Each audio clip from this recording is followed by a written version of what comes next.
Hello, welcome to Washington Talk. I'm Connie Kim. July 27th marks the 67th year since the Korean Armistice Agreement was signed.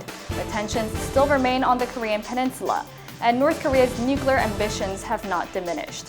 Today, we take a look at the American military presence on the Korean Peninsula and the current state of the U.S.-South Korea alliance. Joining us today is Congressman Bera, House Foreign Affairs Committee's chairman of the Subcommittee on Asia, the Pacific, and Nonproliferation. Also joining us is Congressman Ted Yoho. Congressman Yoho is the lead Republican for the House Foreign Affairs Subcommittee on Asia, the Pacific, and Nonproliferation. Thank you so much for joining us today. It's always good to have you. Thank you. Thank you for having us on. So I want to take a look at the region and as an overall, first of all. So right now we continue to see tensions grow between the U.S. and China, and North Korea doesn't show any signs of implementing its denuclearization promise. So as chairman and the ranking member of the Subcommittee on Asia, the Pacific, and Nonproliferation, how would you assess the current situation in the region? You know, it's going in the wrong direction vis-a-vis China. You know, you saw the closing of the consul here in the United States, and now the Chinese doing the same today. So we've got to find a dialogue that can help us move past some of these tensions. And then with regards to North Korea, obviously China has to play a role in helping North Korea come back to the table and, you know, find a path forward. So, you know, it's a complicated region right now. Connie, I think with what's going on in the world with the pandemic, the economic collapse in so many countries, it's just more contention. And with North Korea, you know, they're saying that they're going to do more things. They're going to, give us a surprise and all that. What we need to do is we need to have an agreement of how we get a unification going between South Korea and North Korea. And we're here to help facilitate that.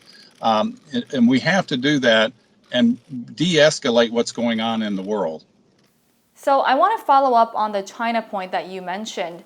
There's a lot of attention focused on how the U.S.-China competition is going to be rolled out. As a matter of fact, we saw Republican senators introduce a bill that lay out a strategy competing against China, but they did say that there needs to be cooperation between the two sides on the North Korea issue. So do you think this is going to be possible? You know, it doesn't look easy today, but that's the reality. You know, we're going to be competitors with China, and competition is not a bad thing. But we know, as do all the countries in the region, including the Republic of Korea, that they'll have to have a cooperative relationship with China. I actually think China could do itself some good if it chose to work with the rest of the world.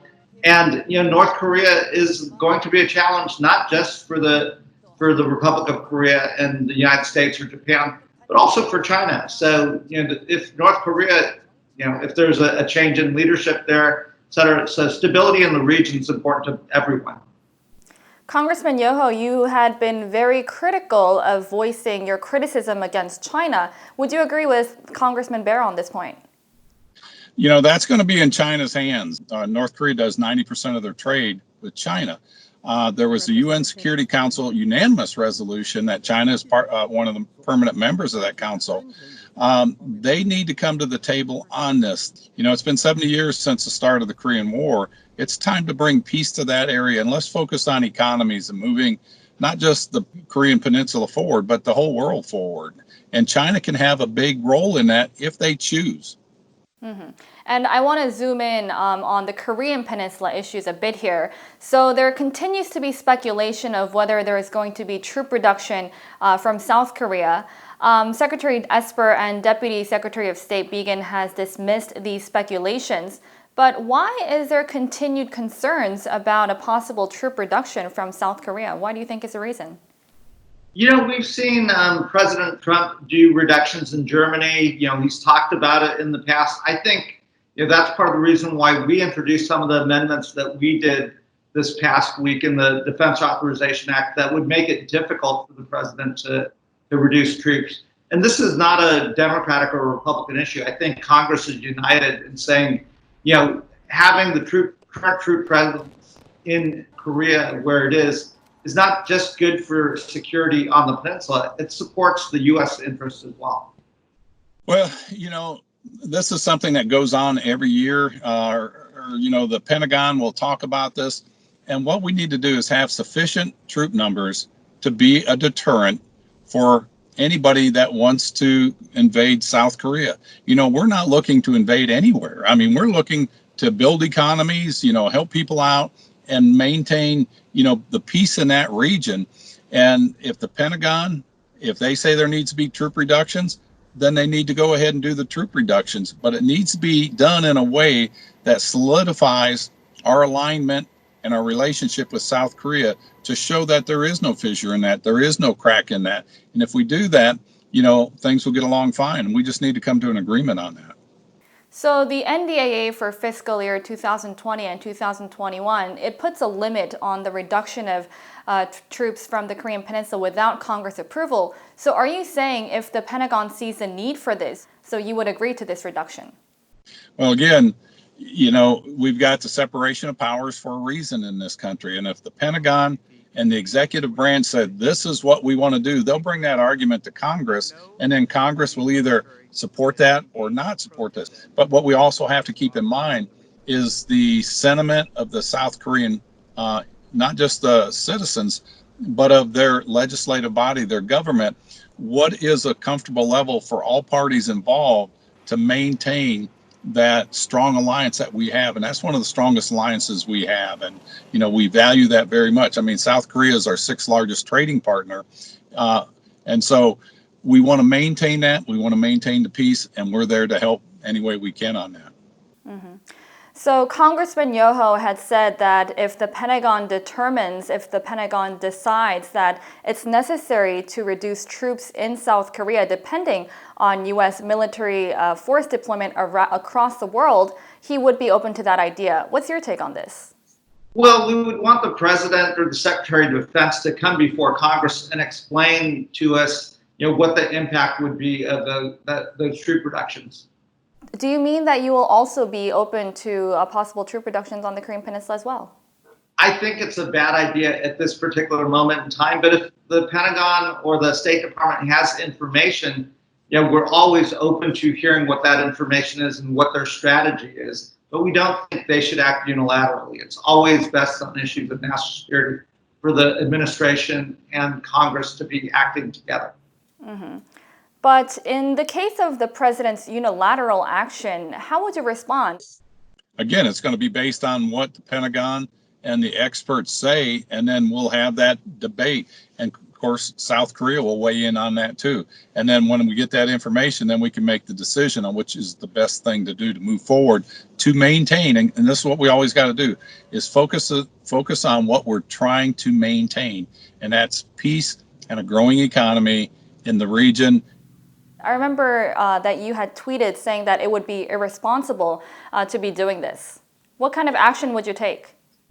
I think you would see members of Congress come together and, do things to make it as difficult as possible. That's why we put some of these amendments in the bills that we passed this week that would require the President or the Secretary of Defense to come before Congress and explain why he thought the troop reductions were beneficial. At a time when you see the tensions between the United States and China, my argument to the President would be, now's not the right time to do this because it does weaken our hand in these negotiations. Are there any concerns that the reduction of the American troops from the Korean Peninsula could be used as a political issue ahead of the elections? There's always that. In a political season, there's going to be that.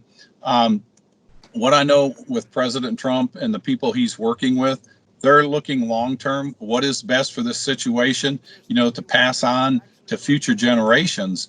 And there's going to be people on the other side of the aisle that will use this and say, well, he doesn't know what he's doing. He's weakening our alliance with South Korea. If we can take politics out of it, and again, it goes back to focusing on what are we trying to accomplish. Let's accomplish that together. And Congress has, especially on the Foreign Affairs Committee, shown how we can work together on issues to move peace and prosperity for all countries forward. I think national security issues should stay out of politics. Most of us don't see this as a Democratic or Republican issue, and it is an issue that's in the U.S. interest. So I would hope the president doesn't go there. We don't support the reduction of troops. Mm-hmm. And I want to step back a little bit and look at the broader issue from Congress in terms of the Korean Peninsula. So you both have been strong supporters of the U.S.-South Korea alliance. We've definitely seen a lot of action when it comes to the U.S.-South Korea alliance in Congress this year. Why do you think this was the reason? I think we all recognize the importance of the relationship between the United States and the Republic of Korea. They're one of our closest allies. And again, as we touched on earlier, as you see tensions in other parts of Asia, particularly between the United States and China, now's the time for us to bring our friends closer, not further away. So, issues like the burden sharing agreement, those are all issues that we should be moving past. And, again, it's a complicated region. And it's a time when countries that share values of democracy, of free markets, that are modern economies, we have to all stick together, particularly in the midst of this global pandemic. Well, I got to give Bera, the chairman of the committee, he has done an outstanding job on highlighting this. When you look at the history of our involvement in South Korea, with the invasion of the North, we have spent a lot of blood on all sides to bring peace to that area. We've seen South Korea going from a region that was behind North Korea to our sixth largest trading partner today, a technological giant. We have the same values and we are in lockstep with them. And that has got to be one of the strongest alliances we have, not just militarily, but economically, from agriculture to technology to medicines. And then you bring in the Japanese with that trilateral arrangement. That's one of the strongest alliances in the world. And we can't afford to have a fissure in that, because if there's a fissure in that, that shows weakening. North Korea is going to benefit from that. China's going to benefit from that, possibly Russia and Iran. So this is something that it's paramount to us in Congress, and it's a bipartisan issue in both chambers. There have been concerns that the U.S. and South Korea may not be on the same page when it comes to inter-Korean cooperation. There is the issue of the ongoing military burden sharing cost negotiations. Are you concerned of a possible weakening of the alliance? No, I'm not. I mean, there's always going to be differing of opinions. I mean, that's something in any human interaction. And this is something that, with calmer heads prevailing, we're going to work out what's best for that alliance. Again, and it goes back to what are we trying to accomplish? And I think if we do that, yeah, you're going to have these disagreements, but I think in the end, you'll have a final product that's very good, that benefits all. There are things that we have to get past. We would urge the Trump administration to get the burden sharing, the SMA, Special Measures Agreement, concluded. We think it's an agreement that benefits both the United States and the Republic of Korea. It brings security to the region, and we think it's in our interest as well as the Korean interest to get this done.